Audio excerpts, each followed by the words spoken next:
Joining us from our Washington bureau is Time political reporter Zeke Miller. Zeke, everyone can agree that Wednesday's shooting was a tragedy, yet the Senate voted down new gun control measures.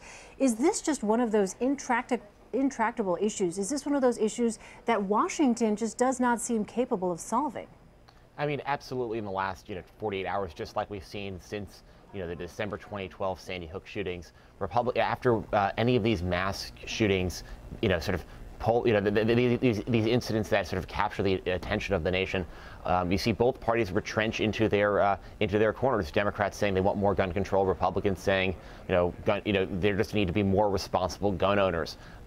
That's the pattern we've seen. It's gone on for decades, even. And that there's really no sign of changing. And certainly, if you look at Congress right now, Republicans controlling both chambers, and then the president's a Democrat, certainly nothing is going to get done in the short term. So, Zeke, are you saying when it comes to meaningful reform, it's just, it doesn't stand a chance? It certainly stands no chance between now and the general election. And even beyond that, you start looking at, the Republican sort of permanent majority right now that they're seeing in the House of Representatives because of redistricting. You're looking at maybe a 2020, sunset on that.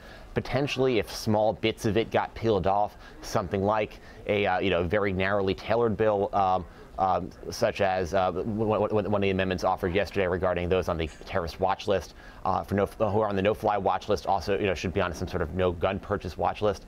That's maybe doable, small little bits like that. But anything massive on the scale that the Democrats like to talk about, the gun control reform activists want, that's really off the table for the foreseeable future.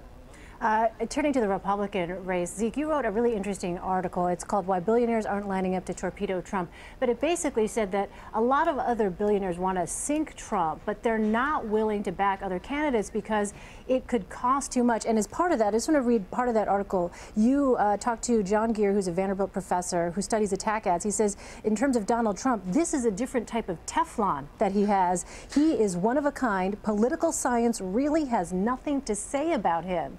So if that's the case, if he sort of defies all categorizing that typically you have these political scientists and operatives who think they can suss out what's going to happen in a race, where does that leave all these other billionaires? They don't like the idea of Trump, but they don't want to write checks because they don't know how things are going to shake out here.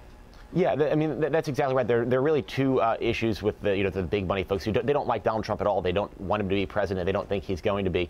So the first half of it is, they don't want to be susceptible to the negative attacks that will come back from Donald Trump.